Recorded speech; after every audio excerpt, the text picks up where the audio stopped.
Hello, good evening. I'm Jean Leite. I'm professor at the University Federal of Paraíba. And tonight we are going to be with Jen Hay, who is going to present a talk on her research.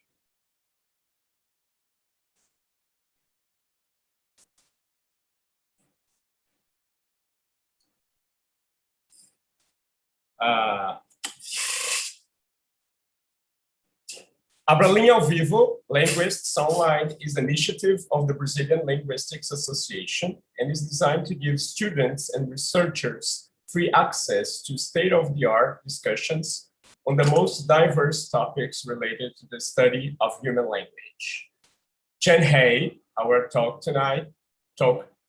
presenter, is a professor of linguists at the University of Canterbury, New Zealand, and director of the New Zealand Institute of Language, Brain and Behavior. She has broad research interests encompassing topics in sociolinguistics, phonetics, morphology, laboratory phonology, and the New Zealand English. Tonight, she'll be talking about exploring an adult proto-lexicon, implicit language learning from the ambient environment. I'd like to thank Dr. Hay for her collaboration and say it will be a pleasure and a privilege to hear about her research tonight. I'd like to remind everyone who's watching us tonight that the question should be asked in writing via chat room, and they will be answered at the end of the presentation. Professor Hay.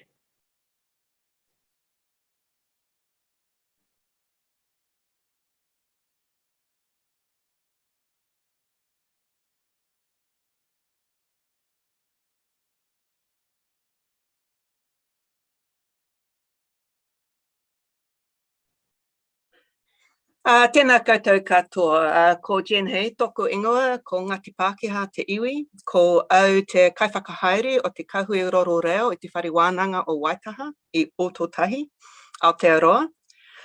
Ko te mihi nui ki a ngai tōhuriri, te mana whenua o tēnei rohe, o tēnei whariwānanga.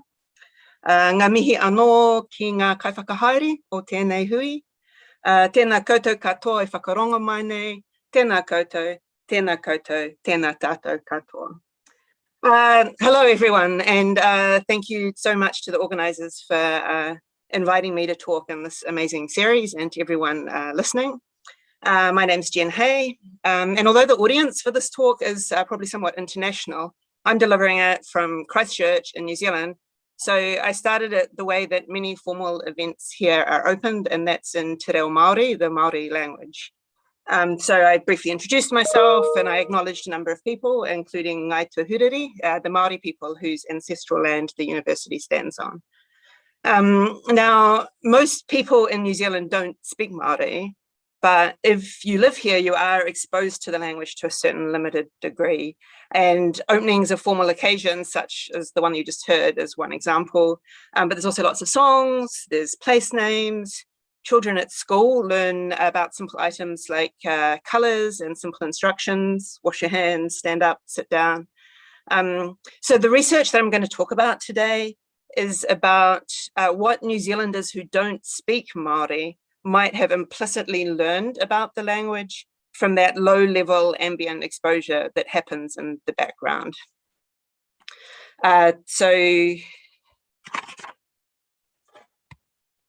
Sorry, I have to get so that I can actually change my slides. There we go.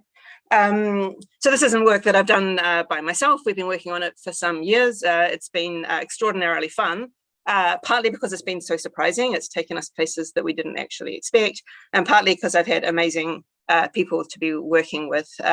So the people on the screen are my collaborators. They've collaborated on various parts of what I'm going to show you. Fantastic collaborators, many of them past or present postdocs. And all of them have been involved in some substantial way in creating the plots and results that I'm going to show you, although none of them have seen the slides I'm going to show you, so wouldn't necessarily endorse everything that I'm going to say. So the question is about what that background exposure to Māori might lead people to pick up.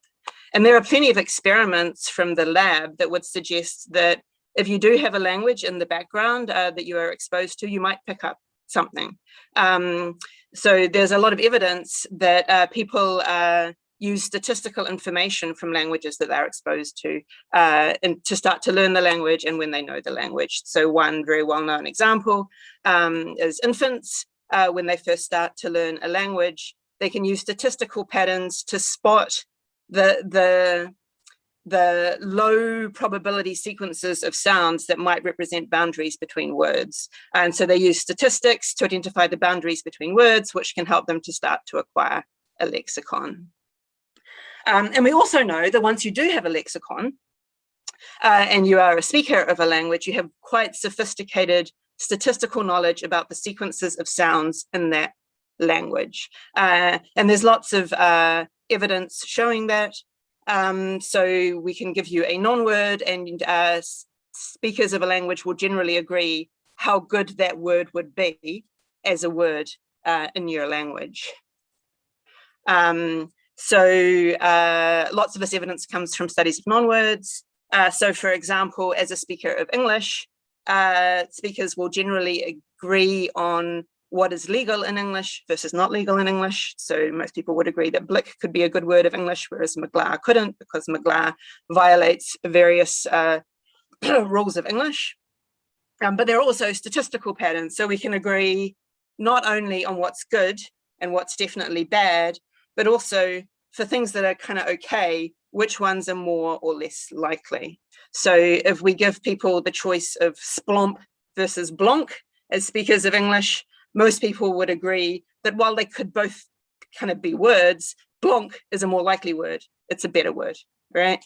And similarly for clink versus shishosh, most people would go for clink rather than shishosh. And that's simply because that sequence of sounds more resembles the words that we already know in English. It's a more likely sequence of sounds. So this knowledge, the knowledge of the statistics of the sequences of sounds, the knowledge that leads you to have the intuition that blonk is a better word than splomp, is known as phonotactic knowledge. And it's generally believed in the literature to come about as a statistical generalization over the words that you know. So you have a lexicon, you know some number of words in a language, and so then you can do some statistical magic over those words. You can do some generalizations over those words to figure out what the likely sequences of sounds are and what the less likely sequence of sounds are. So first you need to know some words, and then you can access the statistics about word likelihood. Or in other words, in this literature focused on non-words, it is generally believed that the knowledge of non-words comes from knowledge of words. Okay, so here's an example of a study in English that shows this, by no means the only one, although this has a large set of words. So this is a study led by Jeremy Needle, in which he generated a large number of potential non-words in English, potential non-English words. So there's 8,400, and asked a large number of speakers from the US on Amazon Mechanical Turk to rate how likely they would be as words of English. And so in the plot here, along the x-axis, we have the words in bins of increasing probabilities. So the words on the right are the ones that more resemble English in terms of the probabilities, and the ones on the left less. And on the y-axis, we have the increasing word likeness ratings. So the ones high, people rate it as very word-like. The ones low, they rate it as not so word-like. And these are the ones that actually violate some categorical rule of English. So we can see, perhaps not surprisingly, these are very bad. People rate these as not very word-like at all. And there's a big jump between these illegal ones and the ones that don't violate any categorical constraint. They're just perhaps more or less likely. But then for the ones that are not illegal, we can see that there's a pretty strong statistical correlation between the phonotactics and how likely people rate them to be words of English. Okay, so this is just a nice simple example of how people can access this phonotactic knowledge in order to generate predictions about non-words. Okay, and the statistics along the x-axis here are statistics that are generated over word types in a dictionary. So the more likely words are the words that have sound patterns that occur in more words, right? So if you can only calculate these probabilities by knowing the words. Okay, so let's talk about Māori. So Māori is a Polynesian language with a relatively small phoneme inventory. In the phonology, there are no coders. It has open syllables. So we can have syllables that begin with a consonant or are a vowel, but there's no syllables in which a consonant closes the syllable. There's no consonant clusters. It's a language that contains interesting duplication patterns. And like all languages, if you start to look at the statistics of what sounds like to occur near what other sounds, there are some statistical patterns. So just a couple of them here. So if we look at the different consonants in Māori, in this plot, as we go along the x-axis, we see the position in the word, and on the y-axis, the number of observations. So lots and lots of words begin with t and k and p, for example, right? But then if we go to the second consonant in the word, that's very unlikely, for example, to be a p, but suddenly very likely to be ura. So there are positional preferences for consonants in terms of where they occur.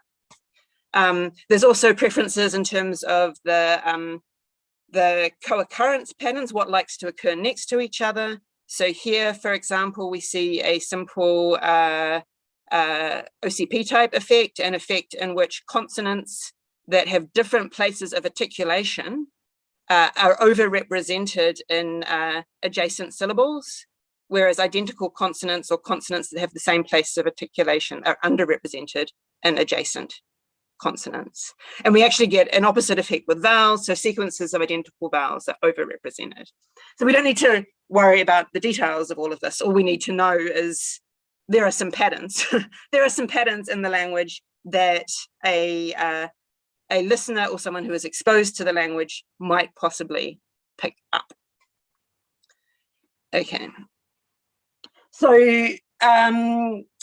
I, as someone who grew up in New Zealand, and when we started this research was a non-speaker of Māori, had the intuition that I could kind of do this task in Māori. Like if someone gave me a more likely or a less likely Māori word, I would have some sense of which was the more likely Māori word without having a very large vocabulary. So this raises the question of where that sense is coming from. And at that time, this kind of question was also accelerated in our minds by the fact that I had young children and colleagues around me had young children, and they were doing interesting things, namely singing in, I guess, what we can call pseudo-Māori. So I'm going to play you some recordings taken around that time. The first one is of my daughter, Polly. This is her at about this age. She's a bit older now, but the recording comes from, she's in the back of a car. So it's not a very good recording. I did try and bring her into the lab to perform several times, and she very stubbornly refused to do so, which was very annoying. So all of the recordings we have are suboptimal because they're taken in the wild, so to speak. So in this recording, she starts off saying, she's singing in the back of the car, so I hit record on my phone. The first thing that she sings is, "This song is all about New Zealand, but it's in a different language." So she doesn't identify it as Māori. In fact, at this time, I'm not even sure if she knows the word Māori. But then she proceeds to sing in something that I thought was phonologically remarkable. So all of the phonemes are in Māori, and there are no phonemes used that are not in Māori. She uses a strictly CV syllable structure, so the syllable structure is correct. Her singing contains reduplication.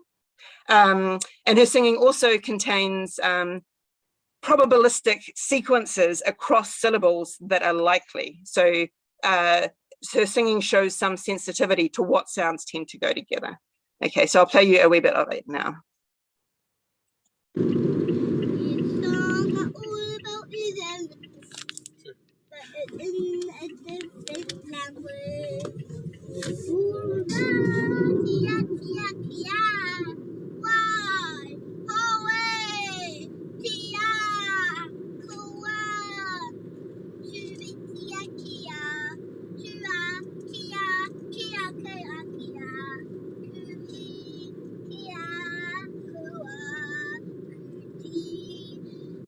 The recording goes on for some time, so I won't play you all of it. I'll play you a second recording of my colleague Lynn Clark's son doing, at about the same age, a haka, so probably a rugby fan, and he performs a haka that is prosodically spot on and also phonologically great.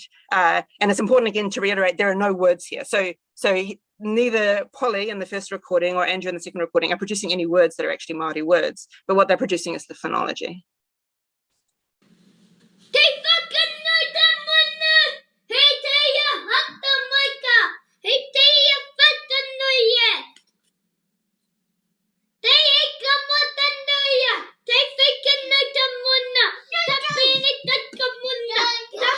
Okay.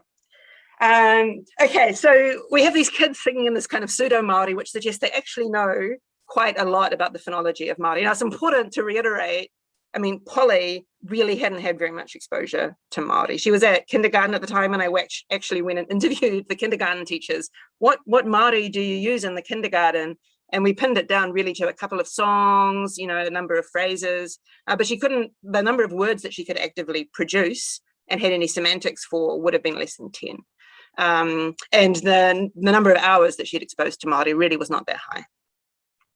Okay, so where does this come from? If we're working with a model or an understanding where phonotactic knowledge comes about as a generalization over the words a speaker knows, well, that's not what these toddlers are drawing on, because we know, well, it appears that they don't have any active vocabulary, right? And yet New Zealand toddlers with very few words seem to have what I thought was remarkably good phonotactic knowledge of Māori. And I also had the intuition that I had pretty good phonotactic knowledge of Māori, and I knew that I didn't have a very large vocabulary. Okay, so this led to our first grant on this topic. So Jeanette King is a co-investigator on this, and here are our amazing postdocs along the bottom, who, it has to be said, have done most of the work that I'm going to show you. So the question in the grant was, what phonotactic knowledge do non-speakers of Māori in New Zealand actually have about Māori? And then also, where does it come from? Perhaps it's possible to generate this type of knowledge from a very small lexicon. Maybe you need a very small lexicon to generate the kind of statistical patterns that people seem to know. So the grant was about, what do non-Māori speaking New Zealanders know about the phonotactics of Māori? Okay, so in order to answer this, we actually had to start kind of right at the beginning, and that is, what is their active vocabulary like? Like, what kind of size are we dealing with? If you grow up in New Zealand, people do know some words. There are some borrowings, there are some very common kind of code switched words. Okay, so we wanted to know, what is the approximate size of the lexicon that people are actually working with? So we ran 2 tasks to figure this out. So we generated a set of candidate items in collaboration with colleagues, trying to figure out the likely words that people might actually know if they lived in New Zealand. And we paired these with phonotactically likely non-existing words in a Māori word identification task. So in this task, you get presented words, some of them are actually words, some of them are non-words, and you have to identify whether or not you think each item is a word. So the question is, do people recognize these things as words, right? But then we were also interested not only in whether they could recognize them, but how many words they could actively define. So in the second part of this, we took the words that were well recognized and gave them to another group of people and asked them to define them. Okay, so in the identification task, we started with 132 Māori words, and we matched them with some highly Māori-like non-words. So here's an example. The word is presented on the screen, and the participants simply rate on a scale of 1 to 5, their confidence level. They're very confident, 5, that it is a real Māori word, or they're confident that it's not a Māori word. Okay, so here are the results of that task. It turned out that in that task, people knew the words, right? So we've got the average rating along the x-axis and the density of responses along the y-axis. with the real words in blue. So you can see that very many of the real words are getting essentially responses of 5. There's a bit of a tail here, but actually it's not really very big. The non-words are distributed around 3. So it's not that they're confident that the non-words are not words. They're really not sure about these non-words. They could possibly be words. They're sitting right in the middle. So they're not confident that it's not a word. They're not confident that it is a word. But for the real words, they really are confident. So in this task, they could distinguish these words that are pretty likely words that we had identified as the words they're most likely to know. They did know them. Okay, right. Oh, sorry. Okay. We thought this task was just designed to look at what words they know, but since we had the data, we thought, well, we could have a look and see whether there's any evidence that their phonotactic knowledge might be affecting their accuracy in this task. Okay, so each of the words is scored for phonotactics. The score comes from a Māori dictionary. And we simply create a statistical generalization over the types with each word in the dictionary contributing once, which is the standard phonotactic measure that tends to be used in these studies. Our model is a trigram model. That means it takes into account the likelihood of sequences up to three phonemes long. And I mean, for our purposes, the bottom line is the words that contain more likely sequences of sounds have higher scores. Yeah. Okay, so here is the result. We've got a complicated interaction, so I'll talk you through it. We've got here five plots of results, so let's just focus in on one of them, the middle one for now. So on the x-axis, we have that phonotactic score, going from less Māori-like to more Māori-like. So items on the left are the less Māori-like words, and the ones on the right are the more Māori-like words. On the y-axis are participants' ratings. So here, the higher ones are rated high, the lesser ones are rated less high. And we have the model's predictions for the real words in blue and the non-words in red.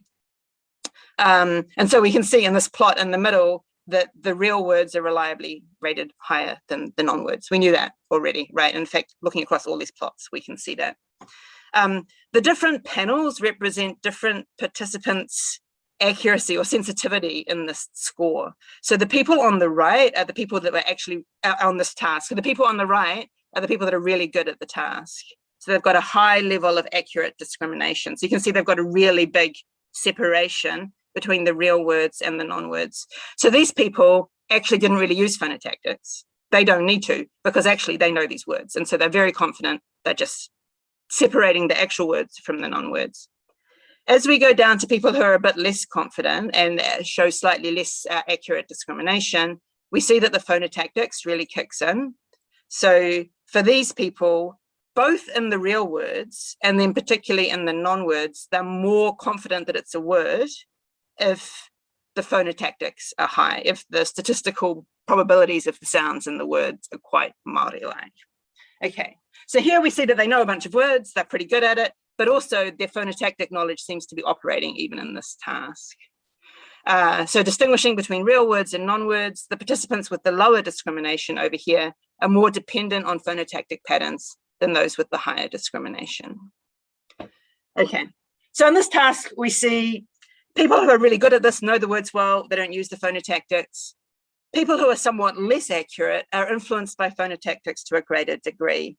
But it has to be said that somewhat less accurate in this task is still very accurate. The participants really did seem to know these words. Okay, but there's a question, of course, about what it means to know a word. So they could identify the words, but could they define them? That was our next question. Okay, so of those words, we took those that had an average rating of above 4 in that first experiment. So the words that were really well known by people, there were 118 of them, and put them into a definition task. So they were presented the word, they're asked, provide a definition of the Māori word. If you don't know the meaning, you can type NA. We also collected confidence ratings.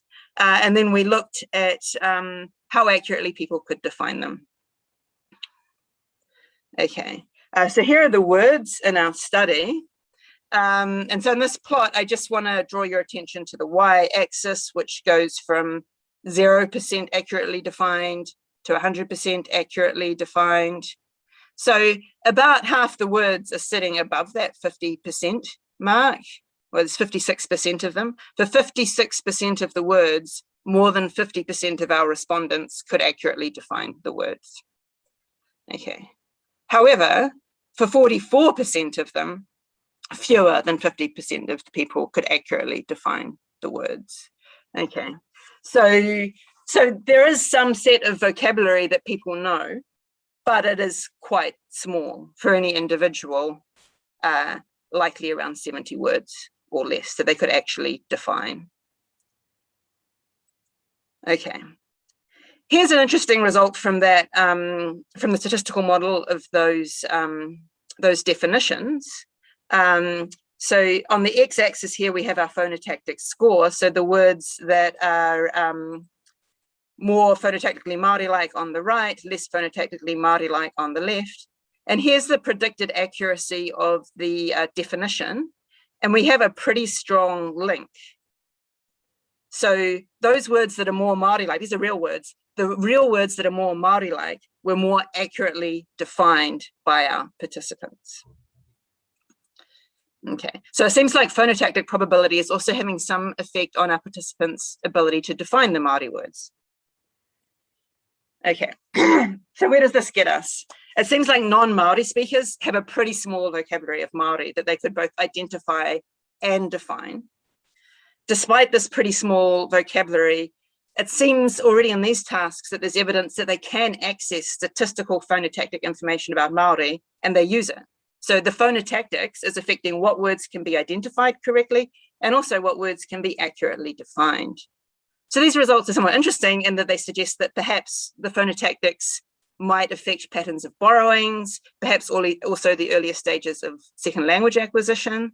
But for our purposes, they're interesting because it raises the question of where this knowledge comes from, right? There's somewhat of a paradox here. If the active vocabulary is so small, where is the phonotactic knowledge apparently used to acquire that vocabulary actually coming from?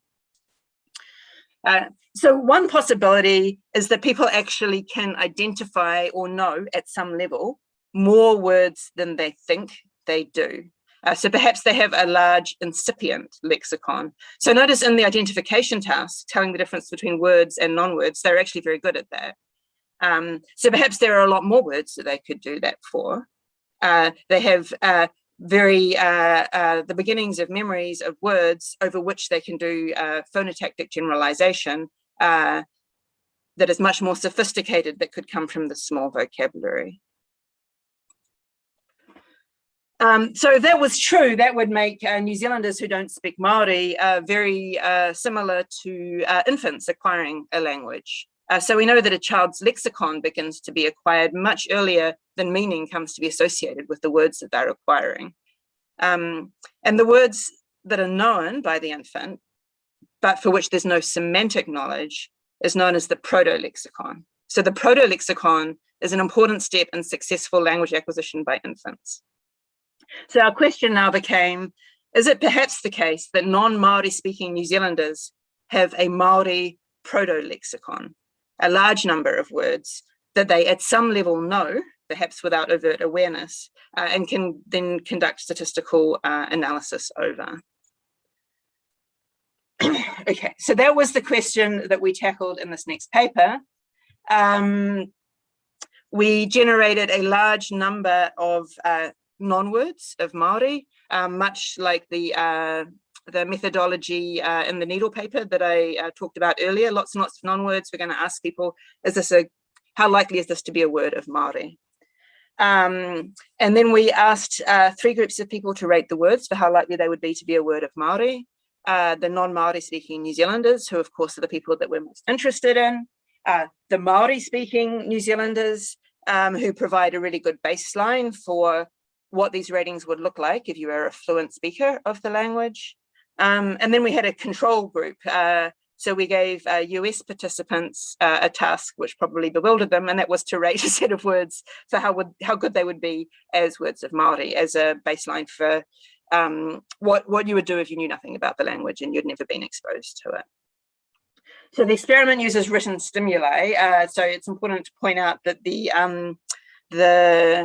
orthography of Māori is transparent and known to most New Zealanders.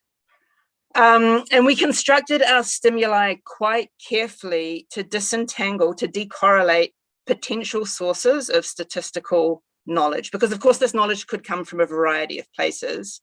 And the statistics that you might get from these different places are relatively correlated, but we can find words that you might regard as likely if you're relying on one source of statistics, but unlikely if you're relying on some other source of statistics. So we entertained various possibilities.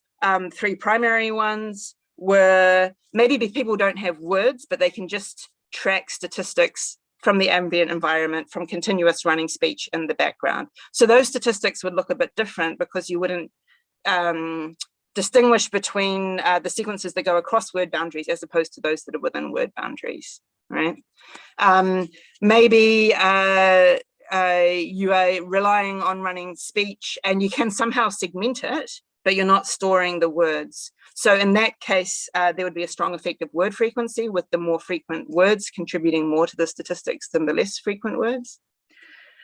Or maybe you can segment it and you have stored the words, and therefore you can do type statistics of the kind that a native speaker would do, where every word contributes just once to your generalization. So we tried to disentangle these various things. So it turned out that latter one was the very best predictor. Statistics generated over types from a dictionary of 20,000 words. Okay, so here is the result. So we have the phonotactic score along the x-axis and the predicted mean rating of the participants along the y-axis. And the yellow line here is the US participants. Interestingly, there is a slight trend here suggesting there's something that can be picked up from within the experiment, or some universals at play, which is interesting, but not our main topic of interest. Our main topic of interest is that these other lines differ. And I say other lines because it might not be super clear unless you squint, but there are two lines here, right? So the solid black line are the ratings given by our fluent speakers of Māori. So for the fluent speakers of Māori, the type statistics from the dictionary really well predict the Welfel-Minnis ratings.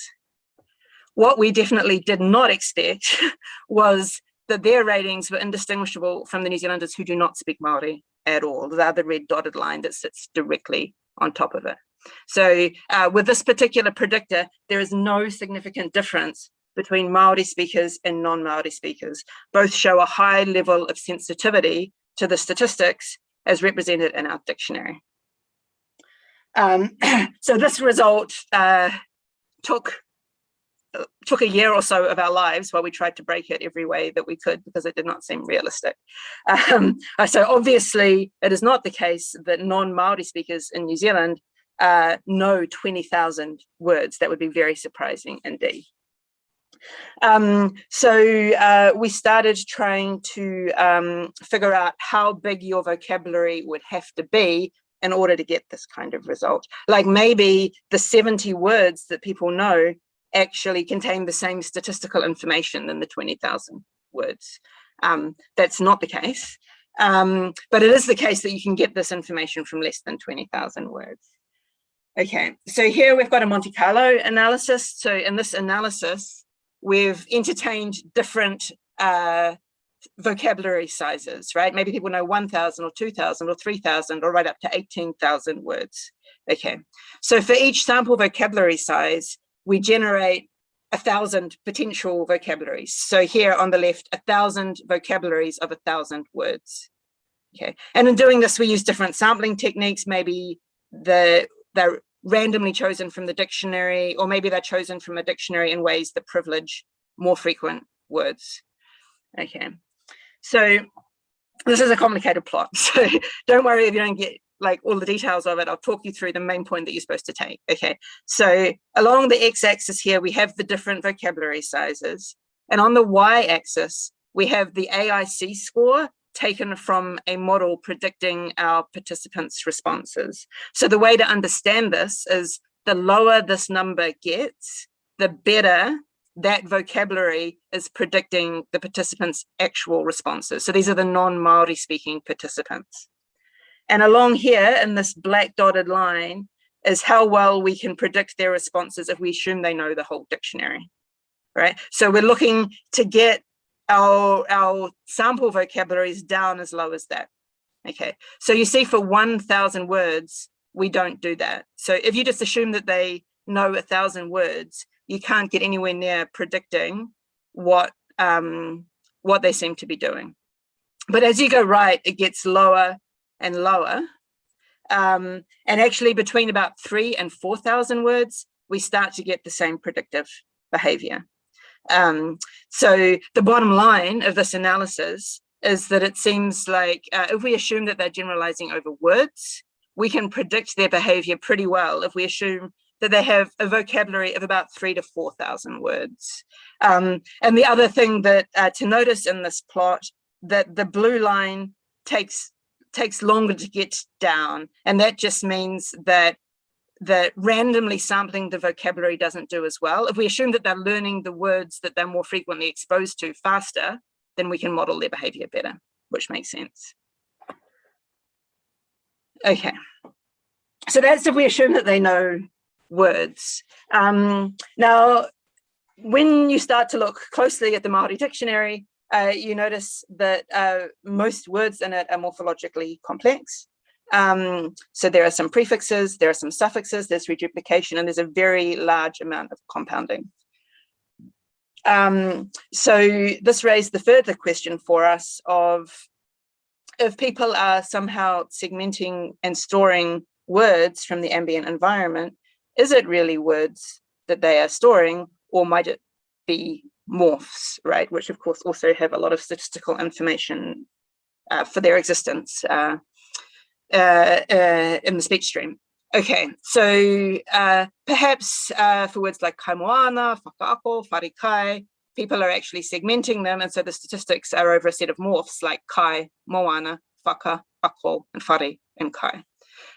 So if this was the case, then actually the dictionary only contains 5,000 morphs. So perhaps the generalization is over 5,000 morphs or fewer, rather than over words. Okay, so this is the similar type of analysis, but now over morphs rather than words. So the black line here is how well we can predict their behavior from the whole dictionary. And the dotted line along here is how well we can predict their behavior from the whole dictionary if it's segmented down into morphs, right? Okay, so now the numbers are smaller because we're dealing with a smaller set of things, right?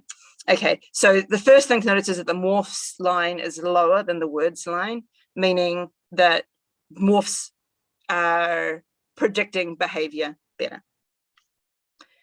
And then we've got the same pattern with the predictivity coming down. And around here, around 1,500, we can actually predict their behavior as well as the morphs in the whole dictionary. Okay, so if we assume that they're operating with morphs, and this analysis also assumes that they take our stimuli and parse them into the most likely morphs, then we can model their sensitivity with about 1,500 morphs, which is a lot more realistic than 20,000 words, but is still remarkable for people who feel that they don't speak a language at all. And certainly if we talk to people around us and suggested that they know 1,500 morphs of Māori, they found that very surprising and unlikely. And yet it seems to be the case. So the results of that study seem to lead us to hypothesize that non-Māori speakers in New Zealand might have obtained an incipient knowledge of the Māori lexicon, a proto-lexicon of about 1,500 morphs through their ambient exposure. So an even more direct test of this would be to ask people to distinguish between real words and non-words. And of course, we did that in our very first experiment with the words that we thought they might know. But now we can repeat that with words of all kinds of different frequencies, including words that we really didn't think that they might know. Okay, so now we did a discrimination task where we took 1,000 Māori words and 1,000 non-words across 5 different frequency bins, where the lowest frequency bin are very rare words indeed. And we asked people to distinguish between the words and the non-words. So we've got 85 non-Māori speakers who did this task. Okay, and here are the results. So within each panel, again, we've got the phonotactic score going from the less good words on the left to the better words on the right. And we've got the meanings, sorry, the mean ratings on the y-axis. And now we're looking at the results for different bins of different word frequencies, where bin 1 was the more frequent words, not as frequent still as the experiment 1 words, but relatively frequent in the ambient environment. And bin 5 is the very, very infrequent words. Okay, and we can see that in all cases, actually, we've got an effective phonotactics on the ratings, but on top of that, a reliable separation between the words and the non-words. So this further supports the idea that the participants have a proto-lexicon, and it also contains further evidence of their phonotactic knowledge.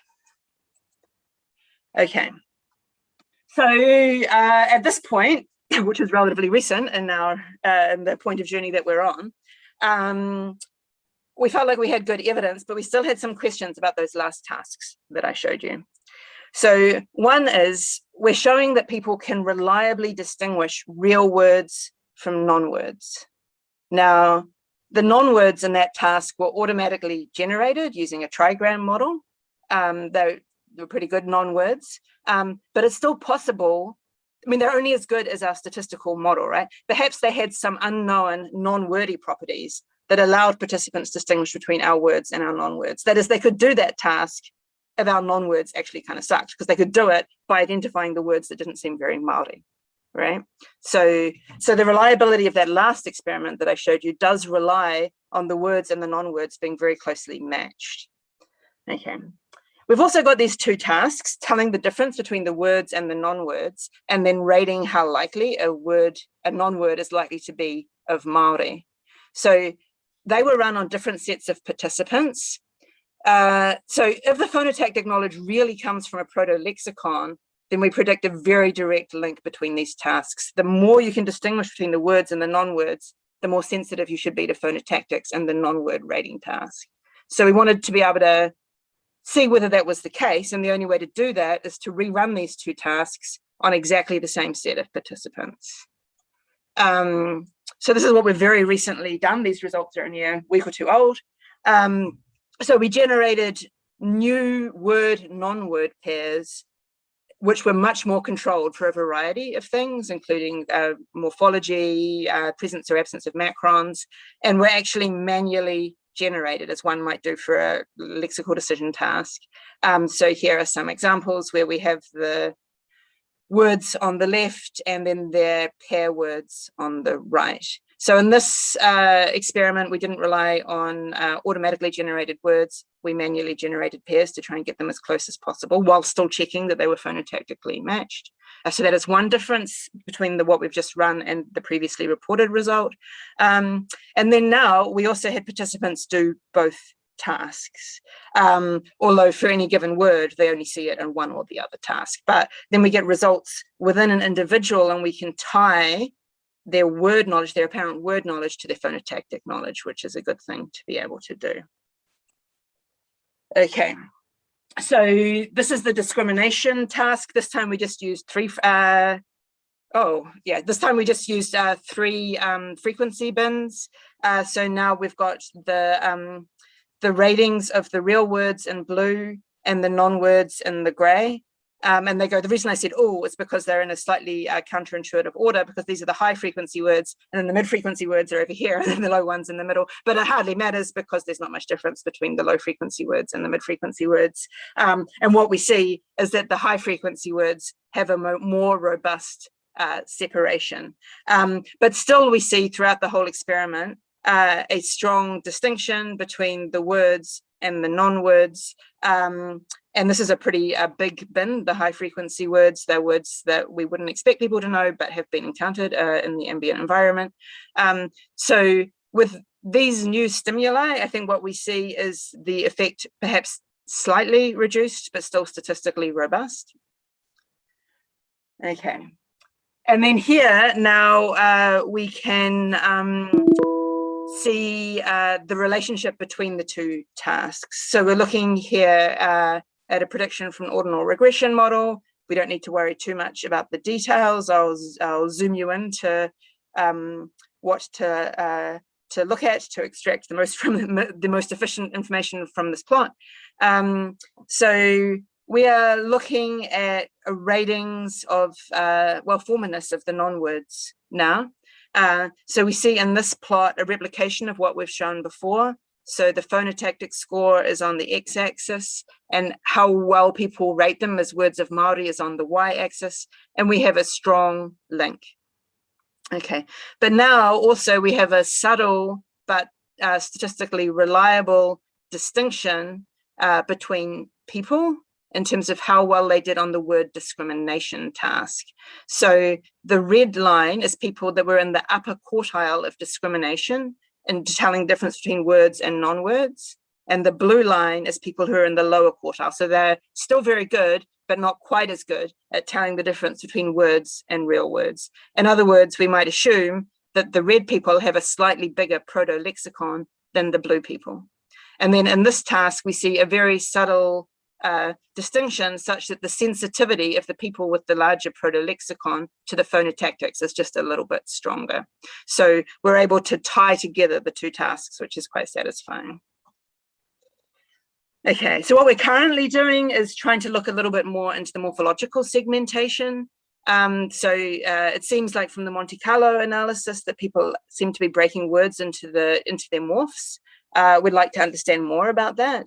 So we're presenting words from the Māori dictionary to non-Māori speakers and asking them to place boundaries in them. Can we understand more about how New Zealanders are breaking up Māori words into their parts? And can this perhaps lead us to an even better estimate of what might be in their proto-lexicon? We also have 2 follow-up studies just starting. One looking at awakening the proto-lexicon and one tracking its emergence. So in terms of awakening the proto-lexicon, there are questions here about language learning. Can we actually use this information to facilitate language learning? For example, if you do have a proto-lexicon, does that make it easier for you when you start to overtly learn Māori? Is it easier to attach meaning to a proto-form than to learn from scratch a form that you have no representation for? So there are studies about to start within the classroom and also online designed to test the role of the proto-lexicon in language learning. And we're also interested in exactly where and when and how much exposure is required to build up this kind of knowledge. So our experiments so far have been with adults. We want to run it on different populations to try and disentangle questions like, do you need to have been exposed to Māori in childhood to have built up this knowledge? If not, how much exposure do you need? If you were exposed in childhood but then haven't been exposed to Māori for a long time, what does your knowledge look like? So we'll be running similar types of experiments that I've talked about on different populations. For example, children of different ages growing up in New Zealand, adults who did not spend their early childhood in New Zealand but arrived in New Zealand at different ages to see what knowledge they have, and then also New Zealanders who currently reside overseas but spent some of their childhood in New Zealand to try and disentangle these types of questions. Okay, so obviously we're still exploring the nature of this, how it's acquired, what the consequences are, but I think the experiments that we've run so far already make it very clear that non-Māori speaking New Zealanders do know a lot more about Māori than they think they do. So thank you very much.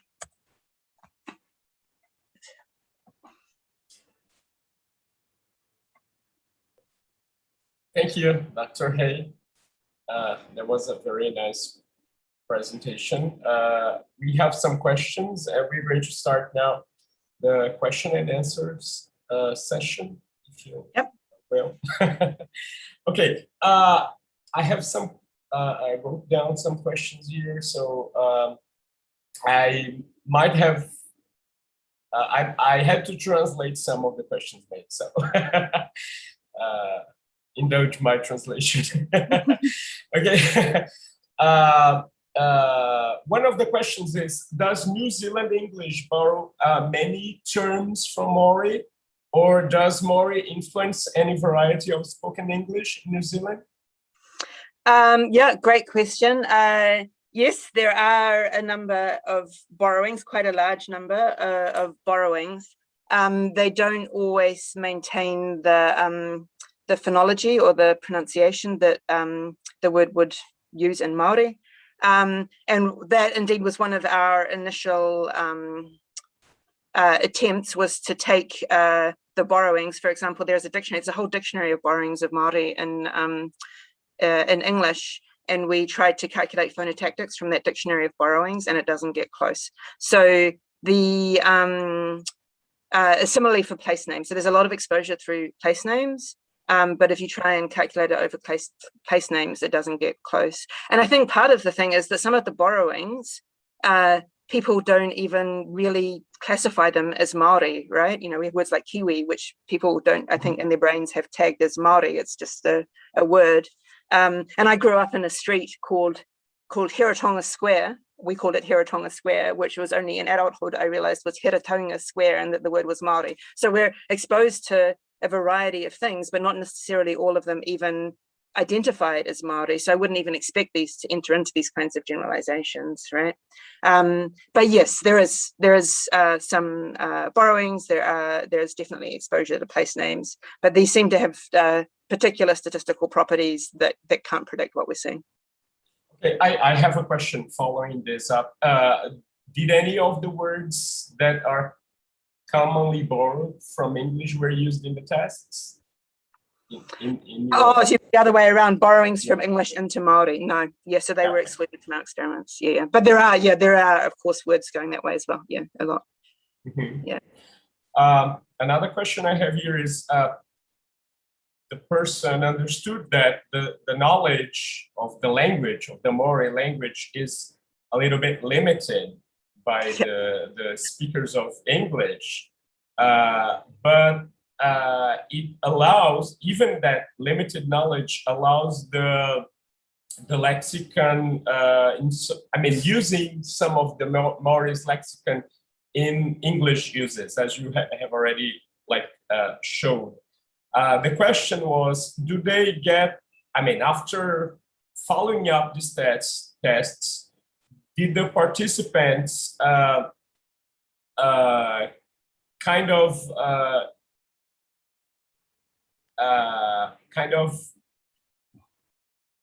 started using, made an appropriation from that lexicon, or did it just recognize and probably these words are not going to be used in any future contexts for those participants? Do you mean from the experiment, the exposure experiments that we did? No, I think one thing that we haven't done in our experiments, although we will be in the future, is present the words with any meaning. So although we asked them to define the words, we've never given them any words with any definition. We just present, well, in one of the experiments, complete non-words, so that's not very useful in terms of picking it up.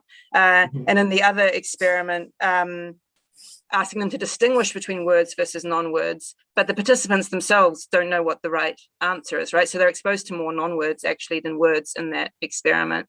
So I would say that because we're not giving them any meaning or even real opportunity to learn what the real words are, I don't think that would carry over into their language usage. But it does have to be said that it's an interesting time in New Zealand right now, and that there is a real upswing and positive attitude towards Māori and learning Māori and using Māori in the media, and lots of increased uptake in Māori classes. So I think we are at a time where there is increased interest and positive attitude towards the language, such that, hopefully my statement about the limited exposure is that's a changing target, right? So if we come in 20 years, it may be that a lot of New Zealanders have a lot of exposure, which would be awesome.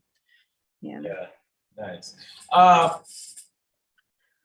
In the tests you presented, when you talked about the candidate items that were used for the Māori words, Do they belong to any grammatical category, or I mean, were they just randomly chosen? They were completely, in most of our experiments, we use large numbers of items, and they're completely randomly chosen and then screened manually only to get rid of words that might be offensive and things like that.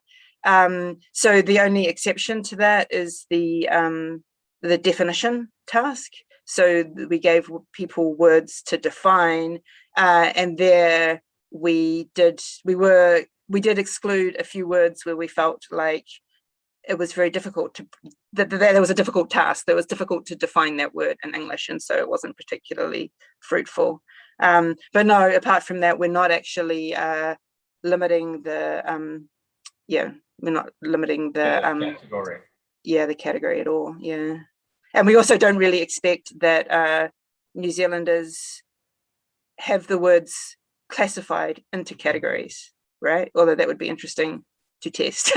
But for most of these words, they're not even really aware of knowing them. They certainly don't have any semantics, and probably for most of them, they wouldn't know what category they were. Although we have played around, we have done a pilot grammaticality rating task where we took grammatical Māori sentences and then we put them in weird word orders and asked people to say which was the more likely grammatical sentence of Māori.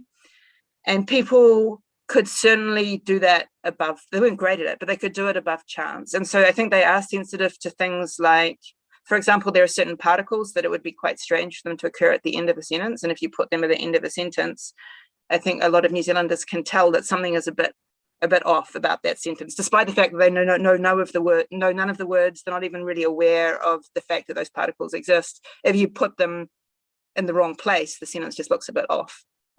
So there is some knowledge that goes beyond the phonology, I'm almost certain, and the morphology, but exactly what it is, of course, is not clear. And I don't think it's semantic.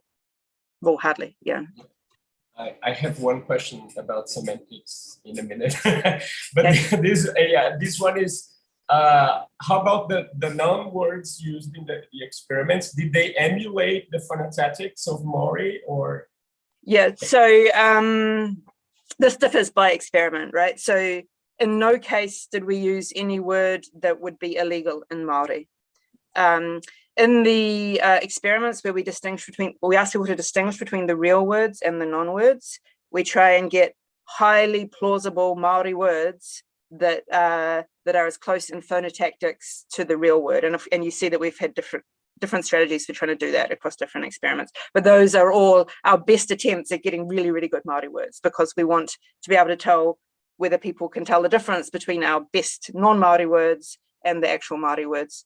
Now, in the well-formedness rating task, that's a bit different because we want to get a range of probabilities for how good or not good the word is. And so that contains quite a distribution, including words that, while legal, are actually pretty improbable, right? They start with whatever syllables that would not really commonly start a Māori word. They can, but they're not common. So we have to try and go for a range so that we can see people's sensitivity to that range. Yeah. So in some of the experiments, they're all our very best Māori words, and others they're a range, but in none of them are they illegal Māori words. So we actually started off with the premise, with the assumption that New Zealanders could definitely do that. They could tell, like if we tried to put a coda on a syllable, or if we tried to use phonemes that weren't in Māori, or if we tried to use a consonant cluster, no question that there's enough exposure to know that that just doesn't look like a Māori word at all. So we actually started off with the premise that, yeah, actually they can do that. But what about the more subtle kind of statistical information within the legal words?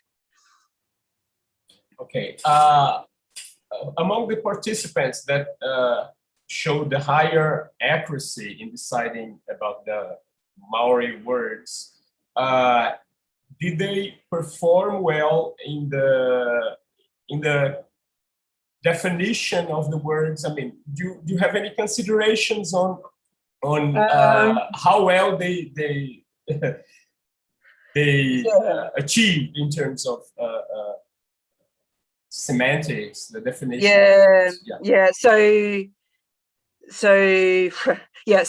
So we haven't. So the last thing I showed you, we had the same participants discriminating between words and non-words and rating their well-formedness. Of course, it would be awesome if we also had the same participants then defining the words, right? So we haven't done that. What we do is have a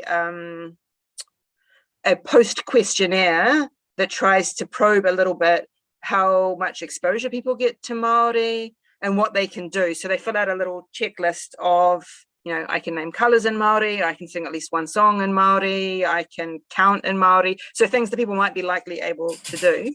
And it is the case that the people that in that questionnaire seem to have a bit more exposure or knowledge, other people that are doing better. But that is still a very limited amount of Māori. So we ask people, you know, how much Māori can you speak? None at all, a few words, 1 or 2 sentences. I could kind of hold a conversation. Anyone who's above that, I can say 1 or 2 sentences is just not in our experiments. That's screened out, right? So the people doing the experiments cannot speak Māori. They report that they cannot speak Māori. But of course, that doesn't mean that they might not have a larger vocabulary or sensitivity to the words that are sometimes used in English. So that would be something to return to. Of course, we do know that those words, knowing those words, isn't enough to get the statistical sensitivity that we're seeing, but we still might expect that the people that have a greater interest or a greater active vocabulary are also in general more exposed, and so would also have the greater proto-lexicon. Yeah. Excellent. And what's the age range of the participants? So our participants are all recruited through Facebook. So we, well, at least the New Zealand participants, we've got no like Amazon Mechanical Turk type system here. So what we do is we place ads on Facebook, and then we reward participants with an online voucher. Because of that recruitment strategy, the responses skew young. So we don't collect data from anyone under 18. But participants between 18 to 30, I say would form the bulk of the responses, but then we do have quite a nice long tail. So we do have a number of participants ticking the 65 plus box. So it's 18 right up to any age, but there is a big hump in the distribution with the younger participants. Yeah. I don't think I have any questions left. So, I'd like to, again, on behalf of Abralin, thank Dr. Hay and invite everyone to continue watching the series in the future talks. And finally, I'd like to ask Professor Jen Hay to conclude, to say some final words before we conclude our broadcast. Okay, thank you. Mihi nui, kia koutou katoa. Thank you so much for the invitation, and to everyone for listening. It's been really fun. And I really encourage you to get in touch with us if you've got any further questions that occur to you at any time, or comments. We'd be really interested to engage with you. So yeah, thanks a lot. Okay. Thank you again for the brilliant presentation. And we are going to end the session tonight. Have a good week, everyone.